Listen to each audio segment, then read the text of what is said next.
Bueno, en este ejemplo se muestra en la figura una rampa que está apoyada contra la pared, en la cual vamos a despreciar la fricción que ejerce la pared.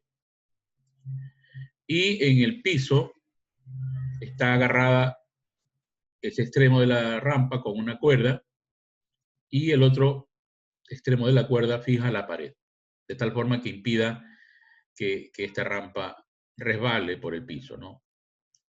Entonces, en esta posición que se muestra allí, hay un ángulo determinado por estos datos que se muestran allí de un triángulo rectángulo, 4/3. Y entonces hay un monito que trepa por la rampa, que tiene una masa de 10 kilogramos. El peso de la rampa también se conoce, es de 120 newtons. Y cuando este monito ha subido 1/3 de la rampa, digamos que la longitud de la rampa es L, entonces está a 1/3 de L, medido desde el piso, por supuesto. Y estando en esa posición, hay que determinar cuál es la tensión que se genera en la cuerda. La tensión máxima, antes de que se rompa la cuerda, es de 110 newtons. Ese es el dato del problema. Entonces, con ello hay que calcular, repito, la tensión. Y por último,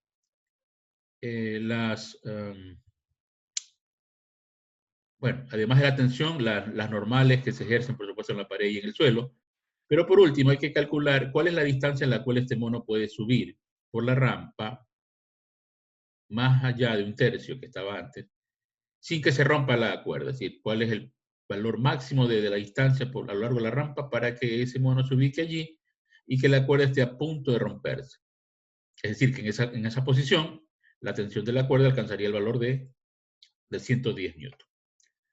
Bueno, descrita entonces la situación y tomada esa información, lo primero que hay que hacer es elaborar el diagrama de cuerpo libre de la rampa, ¿no? Como tal. Entonces vemos allí en el diagrama que está señalado si la rampa tiene una longitud L, por supuesto el peso, ¿no? En el centro de gravedad, que vendría a ser a L medios. Ahí estaría el peso de la rampa. Luego, este monito, vamos a suponer que este es el diagrama de cuerpo libre del mono. Entonces, el mono tiene un peso, ¿verdad? Que es la fuerza gravitatoria que ejerce la Tierra. Entonces, los pesos están en cada cuerpo. Y, por supuesto, también está apoyado sobre sus extremidades, por ejemplo, la pata. Entonces, sobre las patas actúa la rampa una fuerza normal, perpendicular, ¿de acuerdo? Y también está actuando en la rampa la fricción para que éste pueda trepar, porque si no, no treparía, se resbalaría. Entonces, la suma de estas dos fuerzas, repito, de la fricción, ¿no? Y de la fuerza normal, es una fuerza vertical, así. Esta fuerza, digamos R, ¿no? Que es la resultante de la suma de F más N, bueno, en el equilibrio, como se muestra allí, deberían ser, de acuerdo a la primera ley, iguales en magnitud. Esto es que esa fuerza R, la que ejerce la rampa, en magnitud, es igual al peso del monito. ¿De acuerdo? Entonces, teniendo en mente eso, esta fuerza R, que es la que ejerce la rampa sobre el mono, por tercera ley, está actuando en dirección contraria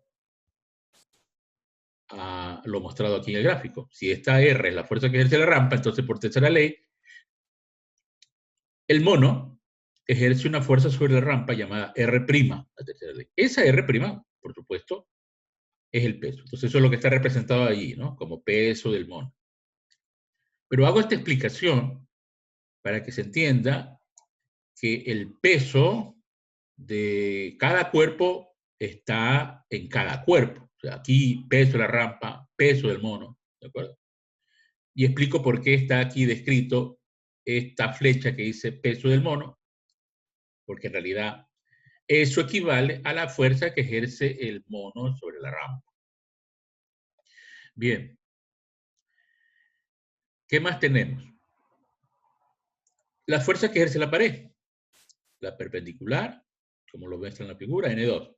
No hay fricción. Si hubiera fricción, pusiéramos una paralela a la pared, ¿no?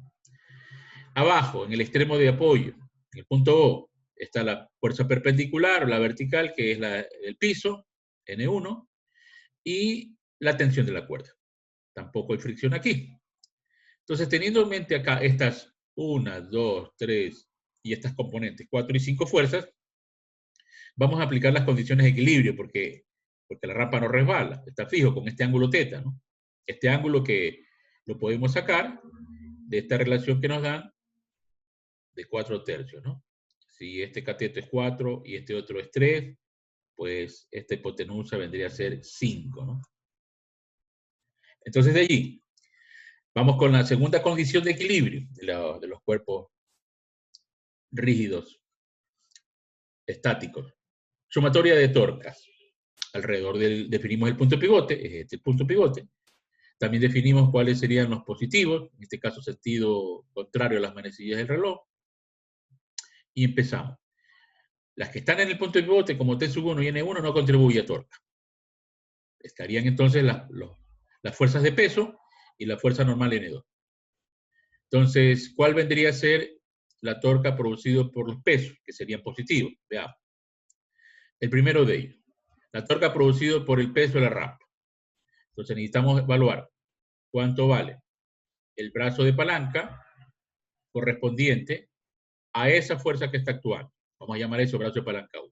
Entonces recordemos, línea de acción que contiene a la fuerza aplicada, ¿no? Que sería el peso de la rampa, que trata de pivotear alrededor del punto O. Y de ahí la distancia más corta dirigida hacia esa línea de acción. Estos dos forman un ángulo de 90 grados, y entonces recuerde siempre que en este método se construye un triángulo pues rectángulo.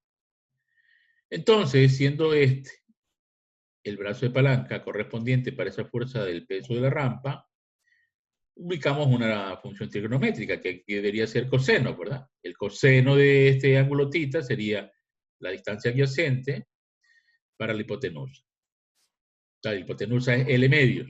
Entonces sería L medios por el coseno de θ, sería el brazo de palanca, que es lo que se muestra aquí, por la magnitud de la fuerza peso. La segunda torca, efectuada por lo que denominamos aquí peso del mono. Entonces, nuevamente, la línea de acción recoge ahora una distancia de brazo de palanca distinta. Vamos a borrar esto para poder remarcar con más claridad cómo quedaría. Es decir, la distancia hacia esta línea de acción medida desde el punto de pivote, esta distancia. Entonces sería el segundo brazo de palanca que corresponde a la fuerza del peso del mono. Entonces ese brazo de palanca sería nuevamente la función coseno de θ por la distancia L tercio, que es la distancia a la que está colocado el mono. Y por último, fíjense, la fuerza N2 intenta producir un giro, más bien en el sentido contrario al señalado como positivo, es decir, a favor de la manecilla del reloj, pero eso lo vamos a tomar como negativo, ¿no? Torca negativa. Para determinar el brazo de palanca, entonces sería esta la línea de acción, y desde el punto de pivote marcar la distancia más corta, siendo este brazo de palanca. Vamos a llamar 3. Teniendo entonces ya nuestro triángulo reconocido, este ángulo θ está acá, reflejado, y entonces el ángulo que relaciona nuestra incógnita del brazo de palanca está como lado opuesto, entonces tiene que ser la función seno. Entonces va a ser el seno de este ángulo por toda esta hipotenusa o distancia llamado L, longitud de la rampa. Entonces sería L por el seno, el brazo de palanca 3. Y eso, por supuesto, por la magnitud de la fuerza que ejerce la pared.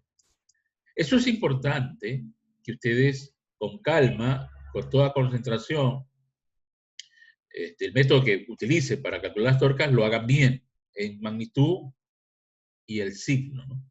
Porque es fundamental plantear estas ecuaciones que salen de Dos condiciones de equilibrio. Bueno, de ahí simplificamos L, ¿no? Todas las L se van. Sacamos factor común coseno de θ, y la incógnita como es N2 se despeja, ¿no? Como se muestra allí. Quedan entonces listos para reemplazar el peso de la rampa, que era dato, 110 newton. El peso del mono, bueno, nos daban la masa. Si no nos dicen lo contrario, pues vamos a asumir que la gravedad es 9,8. Así que ese peso será 10 por 9,8.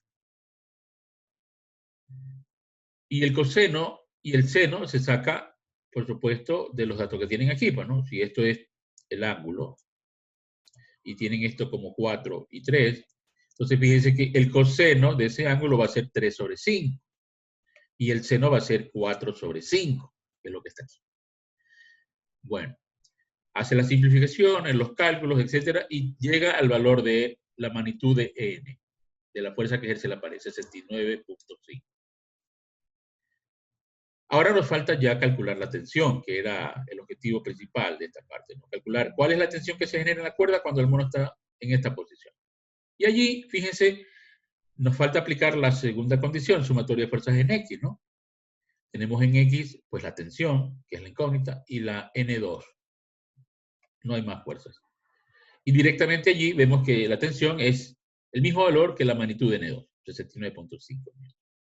Entonces la cuerda no se rompe porque lo máximo que resiste la cuerda es 110. Entonces está lejos de romperse. ¿De acuerdo? Ahora, si quiere encontrar las otras fuerzas como N1, hace sumatoria de fuerzas en Y, si quisiera averiguar. Bueno, hasta ahí la primera parte. Vamos a responder la segunda pregunta. Bueno, ahí está el valor de N1, si quisiéramos averiguar cuál es la fuerza que ejerce el piso, ¿no? Que es N1. Decía, la segunda parte, que es averiguar a qué distancia podría trepar el mono, más arriba donde está, antes de que se rompa la cuerda. Entonces, hay que hacer un nuevo diagrama. Nuevo diagrama porque antes estaba a un tercio, antes estaba por aquí. Vamos a suponer que esta es la tercera parte. Entonces, ahora, por supuesto, puede subir más. Puede subir más y esa distancia la vamos a llamar D, la incógnita. Y ahí va a estar entonces esa fuerza que el mono ejerce sobre la rampa. Aparte del peso de la rampa, aparte de la pared, del piso. Pero aquí, en la cuerda, ya la tensión está a punto de romperse la cuerda. La tensión es máxima. Entonces, manteniendo nuestro mismo sistema de coordenadas XY, planteamos nuevamente nuestras condiciones de equilibrio estático, que son dos. Bueno, aquí conviene, por ejemplo, empezar por la sumatoria de fuerzas en X. ¿Por qué? Porque ya este valor es conocido, pues. En el caso anterior, más bien eso teníamos que averiguar. Aquí ya la tensión, sabemos que la que se debe generar es la máxima, porque se dice, va a estar a punto de romperse la cuerda. Entonces, sumatoria de fuerzas en X nos da lugar a encontrar la primera incógnita, N2, que sería 110 newton, porque eso era lo máximo que resiste la cuerda. Ahora, la condición número 2 de equilibrio, sumatoria de torcas igual a 0. Mantenemos el mismo punto de pivote, ¿no? Mantenemos ese punto y ahora averiguamos cuáles son las que producen torca. Nuevamente, con respecto a O, ni la tensión ni N1, ¿verdad? Los pesos y N2. Pero ¿qué sucede ahora? Con los pesos no hay mayor diferencia porque vamos a aplicar para el peso de la rampa es básicamente el mismo brazo de palanca, ¿no? Esta distancia, el medio por el coseno. Pero es distinto para la torca del peso del mono, no es que subió más. Entonces el brazo de palanca creció, aumentó. Toda esta distancia viene a ser el brazo de palanca para el caso del peso del mono. Entonces eso va a ser la incógnita D, que es una incógnita, por el coseno del ángulo, D por el coseno de θ. Y en la tercera torca, el signo negativo, porque es una contratorca, del correspondiente valor de L, que sería toda esta distancia, por el ángulo correspondiente θ. Entonces, ese L por el seno de ese ángulo da el brazo correspondiente. Entonces, muy similar a lo que practicamos en la pregunta anterior. Solo que ahora lo que desconocemos es esta incógnita D. Entonces de aquí vamos a despejar D y va a quedar en términos de L, por supuesto. L no conocemos. Entonces tenemos que despejar D, podemos sacar factor común. Aquí, aquí debe estar L, ¿no? No está tipeado, pero debe estar L. Entonces en el numerador tiene el peso de la rampa, ¿ves? Que es coseno, coseno es 3/5, y por 1/2. L está afuera como factor común. Como pasa acá al otro lado con signo negativo, ¿no? Mientras N2 pasa al otro lado con positivo. Y tiene multiplicado el factor seno, o sea, seno es 4/5. Bueno, ahí está hecho la agrupación, el despeje, y en el denominador que queda el correspondiente valor de el peso del mono y el coseno de θ. Y el coseno es 3/5. Repito, queda en términos de L. Entonces, reemplazado los datos, se simplifica este 5 y queda lo que tienen allí, ¿no? 4 por N2, 0,5 por 3 y por el peso de la rampa, y en el denominador 3 por el peso del mono, que es 98. Entonces nos queda en términos de L. Esta distancia es 0,88 L, metros. ¿Qué significa? Bueno, vamos a suponer que si L, la longitud de la rampa, son 10 metros, en el caso de que fuese así, entonces el mono estaría trepado desde el piso a lo largo de la rampa hasta, podría subir hasta 8,8 metros, ¿no? Antes de que la cuerda se rompa.